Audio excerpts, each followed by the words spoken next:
Welcome to Alladi Anjaiah economy YouTube channel. ఈరోజు మనం ఈ యొక్క వీడియోలో ప్రధానంగా రెండు అంశాలను డిస్కస్ చేయబోతున్నాము.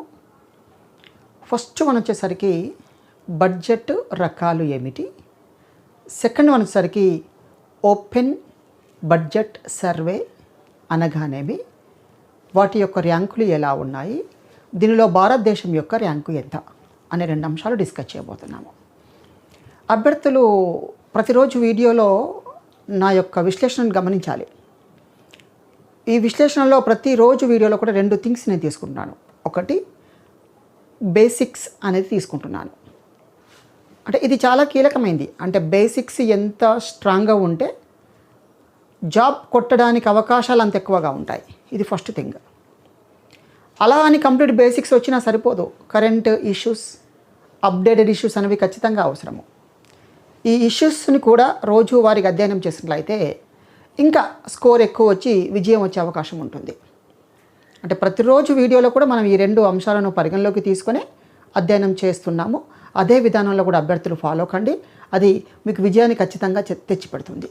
ఈరోజు బేసిక్ థింగ్ ఏంటి అంటే బడ్జెట్ అనగానేమి, బడ్జెట్ రకాలు ఏమిటి, మరి కరెంట్ ఇష్యూ ఏమిటి అంటే ఓపెన్ బడ్జెట్ సర్వే ర్యాంకులు ఏమిటి, ఇందులో మన దేశం యొక్క ర్యాంకు ఎంత, ఇలా రెండు థింగ్స్ని కోపప్ చేసుకొని అధ్యయనం చేయబోతున్నాము. ఇందులో ఫస్ట్ థింగ్, బడ్జెట్ అనేది ఎలా వచ్చింది. పూర్వకాలంలో భారతదేశంలో బడ్జెట్ అనే విధానం ఎక్కడైనా అనుసరించడం జరిగిందా అంటే స్పష్టంగా కనిపిస్తుంది మనకు. అక్బర్ కాలంలో రాజా తోడర్మల్ ఆ పరిపాలనకు సంబంధించిన గణాంకాలను ప్రవేశపెట్టడం జరుగుతుంది. అది పూర్వకాలంలో బడ్జెట్ లాగా మనం భావించాలి.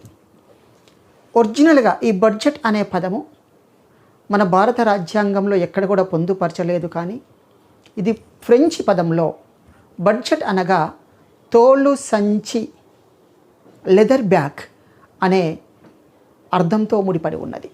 అందుకే బడ్జెట్ అంటే తోలు సంచి, ఇది ఒక ఫ్రెంచ్ టర్మ్.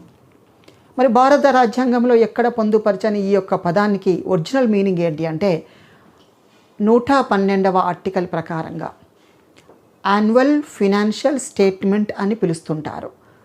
వార్షిక కోశ నివేదిక. ఈ ఆర్టికల్ ప్రకారంగా 112 ఆర్టికల్ ప్రకారంగా బడ్జెట్ను లోక్సభలో ఆర్థిక శాఖ మంత్రి ప్రవేశపెట్టడం జరుగుతుంది.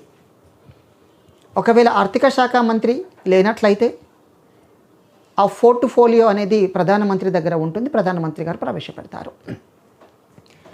ఇలా ఫస్ట్ ప్రపంచంలోని వార్షిక బడ్జెట్ను ప్రవేశపెట్టిన దేశము ఇంగ్లాండ్గా చెప్పవచ్చును. మరి మన భారతదేశంలోనైతే 1860 సంవత్సరంలో జేమ్స్ విల్సన్ గారు బడ్జెట్ను ప్రవేశపెట్టడం జరిగింది. ఇది తర్వాత కాలంలో 1909 నుంచి రాష్ట్రాలు వారిగా కూడా వార్షిక బడ్జెట్లు ప్రవేశపెట్టే విధానం రావడం జరిగింది. ఇలా వస్తున్న క్రమంలో 1921లో అక్వర్త్ కమిటీ సిఫారసుల మేరకు 1924 నుంచి రైల్వే బడ్జెట్ను ప్రవేశపెట్టడం జరుగుతుంది. అయితే ఈ రైల్వే బడ్జెట్ను ప్రజెంట్ జనరల్ బడ్జెట్లో విలీనం చేయడం జరిగింది. దీనిని బిబేక్ దేబ్రాయ్ కమిటీ సూచనల మేరకు 2017-18 బడ్జెట్లో సాధారణ బడ్జెట్లో రైల్వే బడ్జెట్ను విలీనం చేయడం జరిగింది.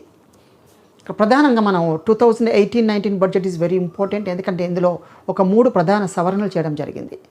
ఒకటి, ఫిబ్రవరి చివరి పని దినాన ప్రవేశపెట్టబడే బడ్జెట్ను ఫిబ్రవరి 1కి మార్చడం జరిగింది. రెండవది, రైల్వే బడ్జెట్ను జనరల్ బడ్జెట్లో విలీనం చేయడం జరిగింది. మూడవది, ప్రణాళిక మరియు ప్రణాళికేతర వ్యయాలను మార్పు చేసి పథకాలేతర వ్యయంగా పేరు మార్చడం జరిగింది. ఇవి 3 2017-18 బడ్జెట్లో వచ్చిన అంశాలుగా భావించాలి. ఇదే విధంగా బడ్జెట్ అనేది వస్తూ భారతదేశానికి స్వాతంత్రం వచ్చిన అనంతరము మొట్టమొదటిసారిగా స్వతంత్ర భారతదేశంలో బడ్జెట్ను ప్రవేశపెట్టిన ఘనత ఆర్కే షణ్ముఖం శెట్టి గారిది. ఇతను 1947 నవంబర్ 26న బడ్జెట్ను ప్రవేశపెట్టడం జరిగింది. అదే క్రమంలో చూస్తుంటే భారతదేశం గణతంత్ర రాజ్యం అయిన తర్వాత మొట్టమొదటిసారిగా జాన్ మథాయ్ గారు బడ్జెట్ను ప్రవేశపెట్టడం జరిగింది. ఇలా బడ్జెట్ను మనం పరిశీలన చేసినట్లయితే ఓవరాల్గా భారతదేశంలో అత్యధిక సార్లు బడ్జెట్ ప్రవేశపెట్టిన ఘనత మొరార్జీ దేశాయ్ గారికి ఉంటుంది. అరౌండ్ 10 times ప్రవేశపెట్టడం జరిగింది. ఇదే విధంగా బడ్జెట్ను ప్రవేశపెట్టిన మొదటి మహిళ అంటే ఇందిరాగాంధీ గారు వస్తారు. తను ప్రధానమంత్రి హోదాలో ప్రవేశపెట్టడం జరిగింది. కానీ పూర్తి స్థాయిలో ఆర్థిక శాఖ మంత్రి పదవిలో ఉండి బడ్జెట్ను ప్రవేశపెట్టిన తొలి మహిళ నిర్మలా సీతారామన్ గారు వస్తారు. ఈ విధంగా బడ్జెట్కు సంబంధించిన అంశాలు. అయితే 112th ఆర్టికల్ ప్రకారంగా ఆర్థిక శాఖ మంత్రి లోక్సభలో బడ్జెట్ ప్రవేశపెడతారు. అదేవిధంగా 202 ఆర్టికల్ ప్రకారంగా రాష్ట్ర అసెంబ్లీలలో బడ్జెట్ ప్రవేశపెట్టడం జరుగుతుంది. ఇక్కడ బడ్జెట్ అంటే ఎగ్జాక్ట్ మీనింగు వార్షిక కోశ నివేదిక, యాన్యువల్ ఫినాన్షియల్ స్టేట్మెంట్ అని పిలుస్తూ ఉంటారు. ఈ విధంగా బడ్జెట్ అనే దానికి సంబంధించిన అంశాలను మనం గుర్తుంచుకోవాలి. ఇందులో సెకండ్ థింగ్, బడ్జెట్ ఎన్ని రకాలుగా ఉంటుంది, అందులో రకాలు ఏమిటి? ఫస్ట్ థింగ్ ఎంత ఇంపార్టెంటో సెకండ్ థింగ్ కూడా అంతే ఇంపార్టెంట్. ఇక్కడ కొన్ని బడ్జెట్లను కొన్ని రకాల పేరుతో పిలుస్తుంటారు. మన బడ్జెట్లన్నీ కూడా సాధారణంగా ది క్యారెట్ అండ్ స్టిక్ బడ్జెట్గా పిలుస్తూ ఉంటారు. The carrot and stick budget అంటే ఏమిటి అంటే ప్రతి బడ్జెట్లోనూ కొన్ని వరాలు ఇస్తారు, కొన్ని భారాలు ఇస్తారు. అంటే ప్రజా సంక్షేమం కోసం, వివిధ రంగాల ప్రయోజనం కోసము కొన్ని వరాలను ప్రకటిస్తారు, అంటే బెనిఫిట్స్ ప్రకటిస్తూ ఉంటారు. అదేవిధంగా ప్రభుత్వానికి ఆదాయం రావాలి కాబట్టి ఆ ఆదాయాన్ని పెంచుకునే మార్గంలో కొంత భారం కూడా ప్రజలపైన వేయడం జరుగుతుంది. అలా వేసే విధానాన్ని the carrot and stick budget అని పిలుస్తుంటారు. ఇది మనకు ప్రధానంగా విపి సింగ్ గారు సూచించడం జరిగింది.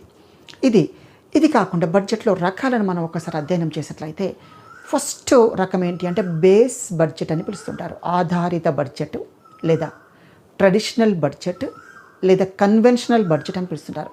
సాంప్రదాయమైన బడ్జెట్, పురాతనమైన బడ్జెట్, ఆధారిత బడ్జెట్ అని పిలుస్తుంటారు. ఇక్కడ ఆ ఆధారిత అనే పదంలోనే మీనింగ్ ఉంది. బడ్జెట్ను రూపకల్పన చేస్తున్నప్పుడు గత ఆర్థిక సంవత్సరాన్ని గతాన్ని ఆధారంగా చేసుకొని ఆ బడ్జెట్కు సంబంధించిన పద్దులు అంటే అకౌంట్స్ను రూపకల్పన చేసి లోక్సభలో ప్రవేశపెట్టడం జరుగుతుంది. అలాంటి దాని పేరు ఆధారిత బడ్జెట్. ఏంటి ఇక్కడ ఆధారం ఏమిటంటే గత సంవత్సరం ఆధారము. మ్యాక్సిమం బడ్జెట్ అంతా ఒకేలాగా ఉంటుంది. అంటే అందులో ఉండే జస్ట్ అకౌంట్స్లో మాత్రం మార్పులు వస్తాయి, అంటే పద్దుల్లో మార్పులు వస్తాయి అంతే తప్ప అన్ని విభాగాలు అలాగే కొనసాగుతూ ఉంటాయి, యాస్టీస్గా ఉంటాయి. ఎలాంటి కొత్త చేంజెస్ కనిపించవు. అలాంటి వాటిని మనం బేస్ బడ్జెట్ అని పిలుస్తుంటాం. దీనికి క్వైట్ ఆపోజిట్ బడ్జెట్ అనేది మన Indian budget is base budget. మనం గత అంశాల ఆధారంగానే రూపకల్పన చేసి బడ్జెట్ ప్రవేశపెట్టడం జరుగుతుంది. అది కాకుండా దానికి ఆపోజిట్ జీరో బేస్డ్ బడ్జెట్ అంటాము. శూన్య ఆధారిత బడ్జెట్ అని పిలుస్తుంటారు. ఇక్కడ శూన్య ఆధారిత అంటే ఆధారము శూన్యము అంటారు. అంటే గత కాలాన్ని ఏ రకంగా ప్రాతిపాదికగా తీసుకోకుండా గతంశాలన్నింటినీ కూడా జీరోగా పరిగణించి, అంటే పాస్ట్ ఈజ్ నథింగ్ అని భావించి నూతనమైన అంశాలు, నూతనమైన సమస్యలు, ప్రస్తుత అంశాలు, ప్రస్తుత సమస్యలను ప్రాతిపాదికగా తీసుకొని వాటి ఆధారంగా బడ్జెట్ను రూపకల్పన చేసి లోక్సభలో ప్రవేశపెట్టడం జరుగుతుంది. ఇలాంటి వాటిని జీరో బేస్డ్ బడ్జెట్ అంటారు. ఇందులో గతం అనే దానికి ప్రసక్తి ఉండదు. అన్ని పథకాలు జీరో నుంచి స్టార్ట్ అవుతాయి, అన్ని అంశాలు జీరో నుంచి స్టార్ట్ అవుతాయి. ఇందులో ప్రధానంగా ఈ బడ్జెట్ ఎప్పుడు ఉపయోగకరమని అన్నట్లయితే ఇది ప్రధానంగా ప్రస్తుత పరిస్థితులు, ప్రస్తుత సమస్యలు అనేవి ఉన్నప్పుడు అలాంటి వాటిని ఇరాడికేట్ చేయడం కోసమని జీరో బేస్డ్ బడ్జెట్ బ్రహ్మాండంగా పనిచేస్తుంది. అయితే ఈ జీరో బేస్డ్ బడ్జెట్ అనే పదాన్ని ఫస్ట్ వరల్డ్లోనే 1928లో ఈ పదాన్ని వాడడం జరిగింది. దీన్ని మొట్టమొదటిసారిగా 1969లో పీటర్ ఫైర్ అనే వ్యక్తి అమెరికాలో టెక్సాస్ ఇన్స్ట్రుమెంట్స్ కంపెనీ అనే దాంట్లో మొట్టమొదటిసారిగా ప్రవేశపెట్టడం జరిగింది. దీనిని గమనించిన అమెరికన్ ప్రెసిడెంట్ జిమ్మీ కార్టర్ 1970లో అమెరికాలో జీరో బేస్డ్ బడ్జెట్ను తీసుకురావడం జరిగింది. అదే విధానాన్ని గమనించిన భారత ప్రభుత్వము 1986-87 సంవత్సరంలో రాజీవ్ గాంధీ హయాంలో విపి సింగర్ ప్రవేశపెట్టడం జరిగింది. అయితే అన్ఫార్చునేట్లీ ఇది 1990లో రద్దు చేయడం జరిగింది. 86-87లో ప్రారంభం, 1990లో రద్దు చేయడం జరిగింది. దీనిని గమనించిన ఆంధ్రప్రదేశ్ రాష్ట్రం యునైటెడ్ ఏపీ ఉన్నప్పుడు 2001లో చంద్రబాబు నాయుడు హయాంలో యనమల రామకృష్ణుడు ఆర్థిక మంత్రి గారు దీన్ని ప్రతిపాదన చేయడం జరిగింది. ఇది కూడా అన్ఫార్చునేట్లీగా 2003 and 2004లో రద్దు చేయడం జరిగింది. ఇది జీరో బేస్డ్ బడ్జెట్. సమస్య అనేది ప్రస్తుతం టార్గెట్ చేయబడితే అలాంటి దానికి జీరో బేస్డ్ బడ్జెట్ అనుకూలంగా ఉంటుంది. అది కాకుండా మరొక బడ్జెట్ ఓపెన్ బడ్జెట్ అని పిలుస్తుంటారు. ఇది వెరీ ఇంపార్టెంట్. అమలు చేయడం లేదు కానీ వెరీ ఇంపార్టెంట్. ఇప్పుడు మనకు బడ్జెట్లో ఎంత ఓపెన్నెస్ ఉంది, ఎంత ట్రాన్స్పరెన్సీ ఉంది, ఎంత అకౌంటబిలిటీ ఉంది అనే దాన్ని ఆధారంగా చేసుకునే ఓపెన్ బడ్జెట్ సర్వే రూపకల్పన చేస్తున్నారు.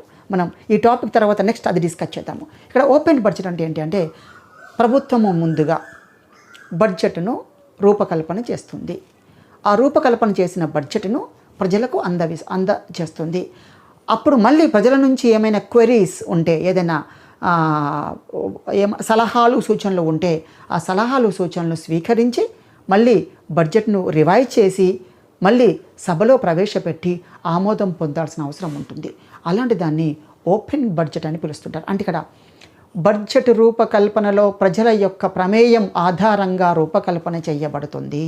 ఇది మళ్ళీ ప్రజా సమస్యలు, ప్రజా అంశాలు, ప్రజల యొక్క రిక్వైర్మెంట్స్కి ఆధారంగా ఈ బడ్జెట్ రూపకల్పన చేయబడుతుంది.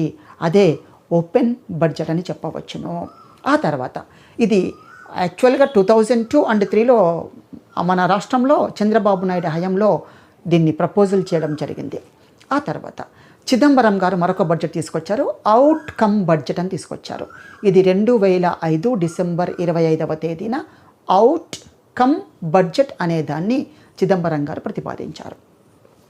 ఇక్కడ అవుట్కమ్ బడ్జెట్ అంటే ఏం లేదు, బడ్జెట్ను ప్రతిపాదన చేసి ప్రవేశపెడుతున్నప్పుడు బడ్జెట్ యొక్క ఫలాలు ఎంతవరకు వస్తున్నాయి, ఇన్పుట్ ఏమిటి, అవుట్పుట్ ఏమిటి, అంటే ఎంత మనం ఎక్స్పెండిచర్ చేసాము, how much amount spent on the society, దానివల్ల ఎంత బెనిఫిట్స్ వచ్చాయి, సొసైటీకి వచ్చిన బెనిఫిట్స్, మెరిట్స్ ఏమిటి, ప్రతిఫలాలు, రిజల్ట్స్ ఏమిటి అనే దాన్ని చూస్తుంటారు. అంటే ఇందులో ప్రధానంగా ఎవరిపైన ఫోకస్ చేస్తారంటే అణగారిన వర్గ ప్రజలు, పేద వర్గ ప్రజలకు ప్రభుత్వం యొక్క ప్రభుత్వం అందించే ప్రతిఫలాలు ఎంత వేరకు చేరుతున్నాయో అనే దాన్ని అధ్యయనం చేయడం జరుగుతుంది. ఇది కూడా చాలా మంచి బడ్జెట్. దీన్ని మనము రెగ్యులరైజ్డ్గా ఇంప్లిమెంట్ చేయడం జరగడం లేదు. దాంతోపాటు మరొకటి బహు బడ్జెట్ అంటారు. బహు బడ్జెట్ అంటే ఒక దేశంలో ఒకటి కంటే ఎక్కువ బడ్జెట్ తీసుకున్నారు. మోర్ దాన్ 1, 2 కానీ 3 కానీ 4 కానీ ఎన్నైనా తీసుకోవచ్చు. అలాంటి వాటిని మనం బహు బడ్జెట్ విధానం అని పిలుస్తుంటారు. అయితే ఇందాక చెప్పుకున్నాము, ఆక్వర్తి కమిటీ యొక్క సిఫారసుల మేరకు 1921లో రైల్వే బడ్జెట్ను వేరు చేసి 1924 నుంచి రైల్వే బడ్జెట్ను సెపరేట్గా టేబుల్ చేయడం జరిగేది. దాన్ని 2017 యునైటెడ్ బడ్జెట్లో మళ్ళీ మెర్జింగ్ చేయడం జరిగింది. అంటే ఇలా ఒకటి కంటే ఎక్కువ బడ్జెట్లను ప్రవేశపెడతారు. ఇక్కడ చిన్న పాయింట్ గమనించాలి, ఎన్ని బడ్జెట్లు ప్రవేశపెట్టినప్పటికీ కూడా అవన్నీ కూడా ప్రధానమైన జనరల్ బడ్జెట్లో నుంచి వచ్చినవని గుర్తుంచుకోవాలి. అవసరమైతే వాటిని సపరేట్గా ప్రవేశపెడతారు, లేనప్పుడు మళ్ళీ తీసుకెళ్ళి జనరల్ బడ్జెట్లో మళ్ళీ విలీనం చేయడం జరుగుతుంది. జస్ట్ లైక్ వ్యవసాయ బడ్జెట్ అని అనుకోవచ్చును, లింగ సంబంధిత బడ్జెట్ అనుకోవచ్చును, పారిశ్రామిక రంగ బడ్జెట్ అనుకోవచ్చును, ఐటీ సెక్టార్ బేస్డ్ బడ్జెట్ అనుకోవచ్చును. ఇలా ఎన్ని బడ్జెట్లైనా ప్రవేశపెట్టవచ్చు. అయితే ఇవన్నీ ఎక్కడివి అని అంటే జనరల్ బడ్జెట్లో నుంచే ఉద్భవిస్తాయి, మళ్ళీ ఎక్కడ కలిసిపోతాయి ఫైనల్గా అంటే జనరల్ బడ్జెట్లోనే కలిసిపోతాయి. ఇలా కొన్ని సందర్భాల్లో సందర్భానుసారాన్ని బట్టి అవసరాన్ని బట్టి ఒకటి కంటే ఎక్కువ బడ్జెట్లు కూడా ప్రవేశపెట్టుకునే అవకాశం ఉంటుంది.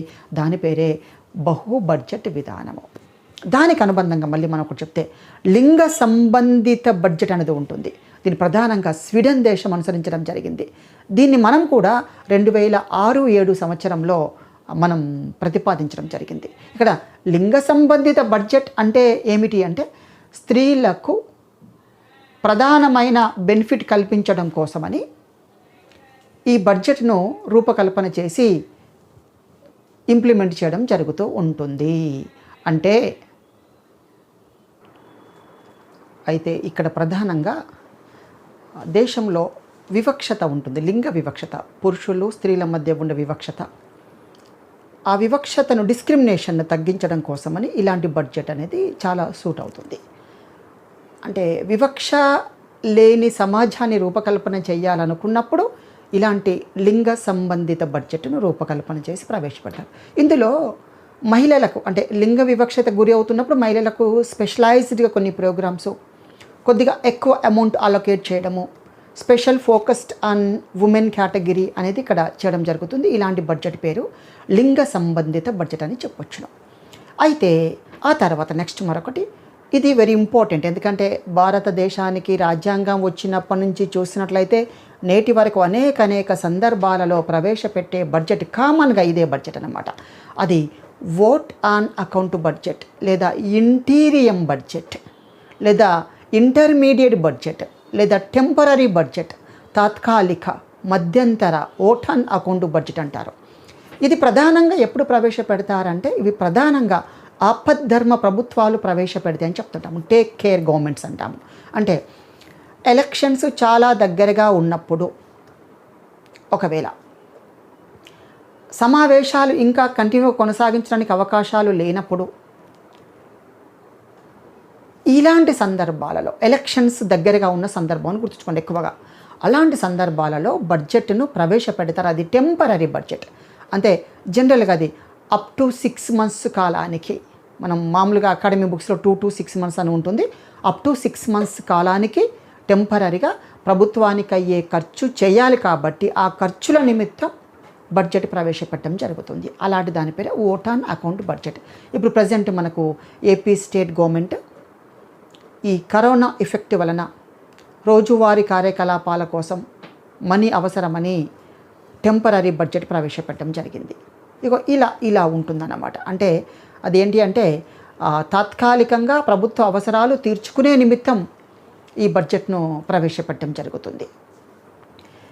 మరి ఈ బడ్జెట్లో ఏ రకమైన చేంజెస్ చేస్తారు అంటే సాధారణ పరిపాలన సంబంధించిన అంశాలపైనే ఫోకస్ చేస్తారు. కానీ దీర్ఘకాలిక పెట్టుబడులు, మూలధన వ్యయాలు, అభివృద్ధి ప్రేరిత అంశాలు, డెవలప్మెంటల్ యాక్టివిటీస్ అంటారు, అలాంటి వాటిపైన పెద్దగా ఫోకస్ చేయడం జరగదు. అంటే పరిపాలన నిమిత్తం అయ్యే ఖర్చును మాత్రమే ఈ బడ్జెట్లో ప్రస్తావన చేయడం జరుగుతూ ఉంటుంది. పెద్ద చేంజెస్ ఏమీ కనిపించవండి ఇలాంటి బడ్జెట్లో. ఇది టెంపరరీ బడ్జెట్. ఆ తర్వాత సామర్థ్య ఆధారిత బడ్జెట్ అని ఉంటుంది. సామర్థ్య ఆధారిత బడ్జెట్ అని పిలుస్తుంటారు. దీన్ని ఫస్ట్ టైం మనకు 1960లో అమెరికాలో అగ్రికల్చర్ డిపార్ట్మెంట్లో దీన్ని తీసుకురావడం జరిగింది. అగ్రికల్చర్, వ్యవసాయ శాఖ వారు ఇలాంటి బడ్జెట్ చాలా అవసరమని మనకు 1969లో అడ్మినిస్ట్రేటివ్ రీఫార్మ్స్ కమిటీ వారు రికమెండ్ చేయడం జరిగింది.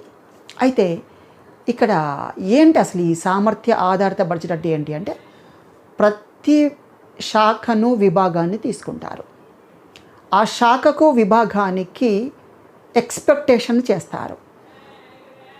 ఆ ఎక్స్పెక్టేషన్ను రీచ్ అవ్వడానికి కావలసిన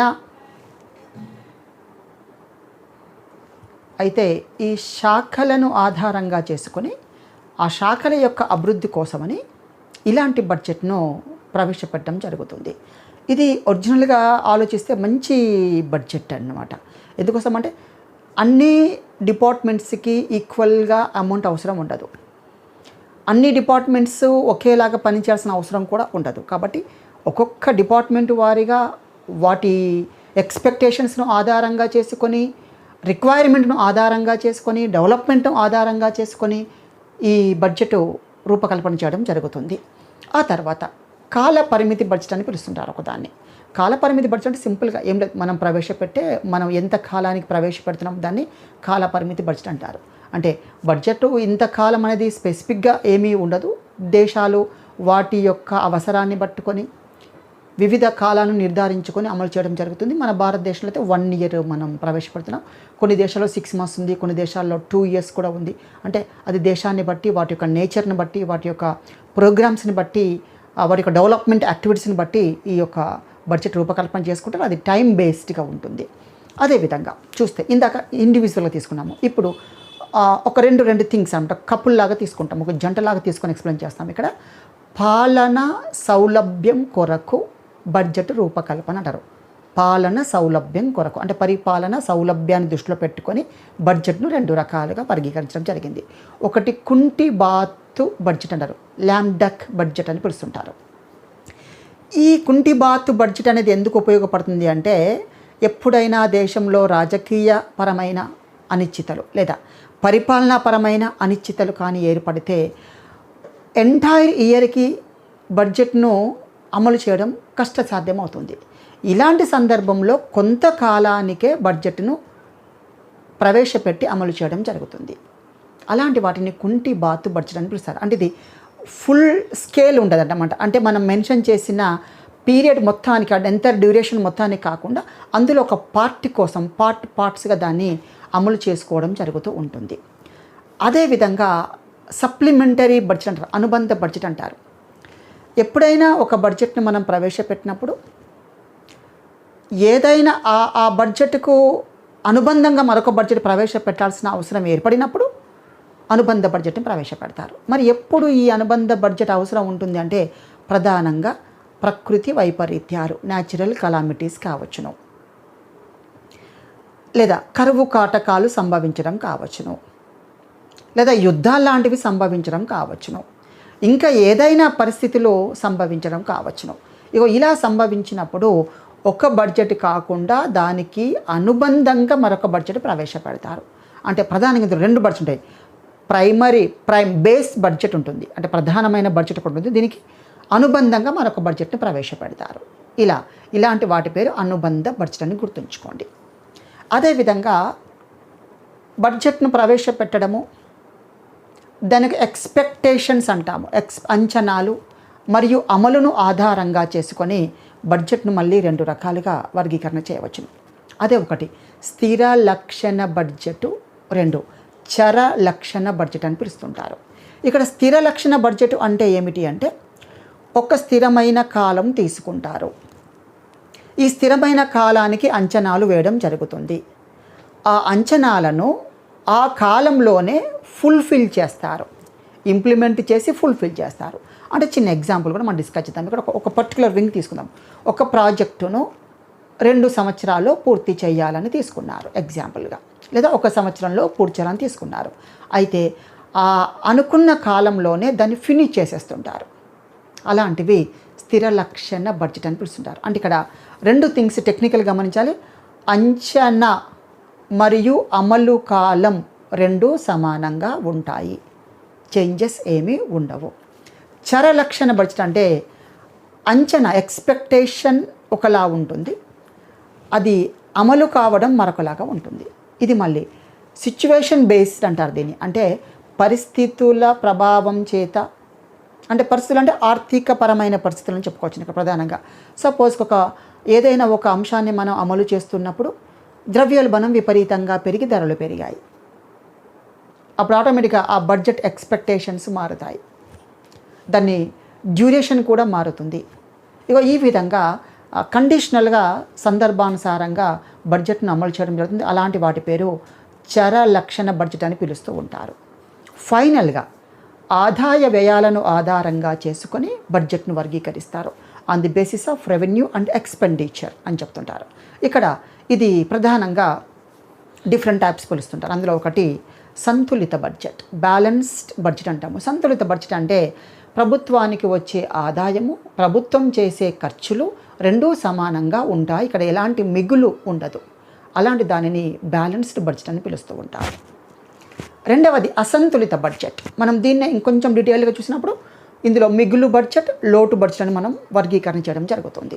మిగులు బడ్జెట్ అంటే ప్రభుత్వానికి వచ్చే ఆదాయం ఎక్కువ, ప్రభుత్వం చేసే ఖర్చులు తక్కువ. అంటే వ్యయానికి మించిన ఆదాయాన్ని ప్రభుత్వం ఆర్జిస్తుంది. అలాంటి బడ్జెట్ పేరు మిగులు బడ్జెట్ అని పిలుస్తుంటారు. అయితే మన భారతదేశంలో మిగులు బడ్జెట్ ఎప్పుడూ సాధారణ రెగ్యులర్గా మనకైతే మిగులు బడ్జెట్లో లభించలేదు. మనకు 1960-61 కాలంలో 120 కోట్ల మిగులు లభించింది. ఇది ఒక పర్టికులర్ థింగ్. గతంలో ఇది ఎగ్జామ్లో రావడం జరిగింది. 120 కోట్ల మిగులు లభించడం జరిగింది. అయితే ఇది 1929 ఆర్థిక మాంద్యానికంటే ముందుగా ప్రపంచంలోని అనేక దేశాలు మిగులు బడ్జెట్ని అనుసరించడం జరిగింది.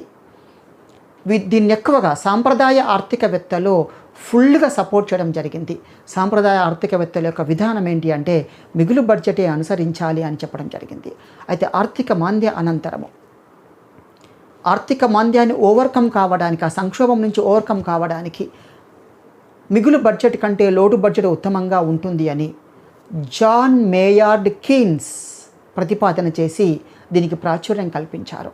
అప్పటి నుంచి నేటి వరకు ప్రపంచంలోని అన్ని దేశాలు, స్పెషల్లీ డెవలపింగ్ కంట్రీస్, లోటు బడ్జెట్ విధానాన్ని అనుసరిస్తూ ఉన్నాయి.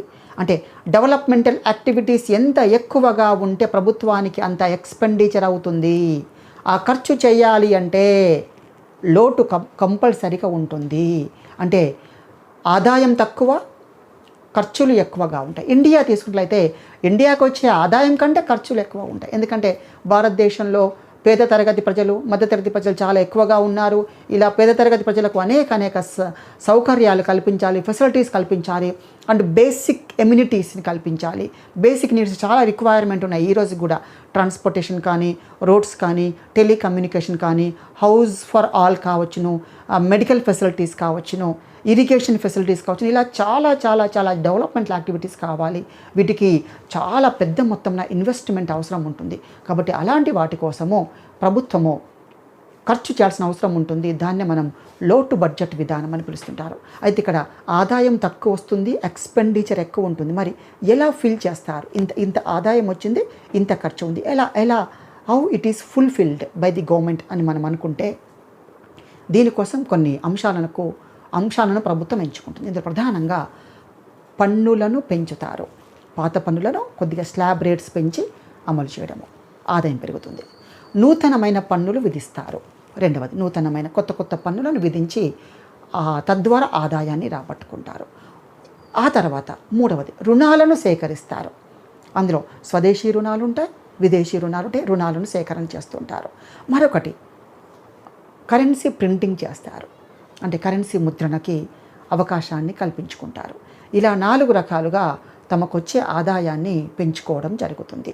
ఇలా 4 ఉపయోగించి ఆ లోటు బడ్జెట్ను పూరించడం జరుగుతుంది.